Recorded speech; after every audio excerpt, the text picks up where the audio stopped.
So one thing you should remember is that whenever you're looking for such active moves, please always look for the pawn breaks. So when pawns get exchanged, then files get open, diagonals get open, and if the files and diagonals get open, then the active pieces will be able to do more. And which side is active pieces? Of course ours, because we have the space advantage on the king side.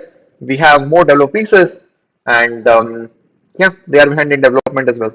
So what should we try to do? Yes, we should try to play c4. Let's strike in the center and try to put pressure on the opponent. Now, capturing this pawn would be a mistake because the queen gets trapped. Let's say the opponent plays bishop into g5, knight into g5, or opponent takes the pawn. No problem at all. It's not about the pawn, it's about the king in the center. We can play c takes c5, e takes c5, e6. Another pawn break. We are not worried about sacrificing a pawn or two, it's about this king. And now, queen g6 check. The queen gets there with a decisive effect. Okay, so let's say after something like that, knight e7 is played, no problem.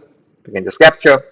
If they capture it with the knight, then we can do this and get the knight on the outpost square. If they capture it with the pawn, we can bring the rook over here. What's the plan? We want to play e6 to try to do something about this king. By the way, black should be careful. This is not possible because queen f7 mate would be there. So opponent can be like, and a very long castle also there is a problem. Knight takes f7, and yeah, that's weak. So black can be like, okay, I'll play knight f8, I'll try to stop e6, no problem.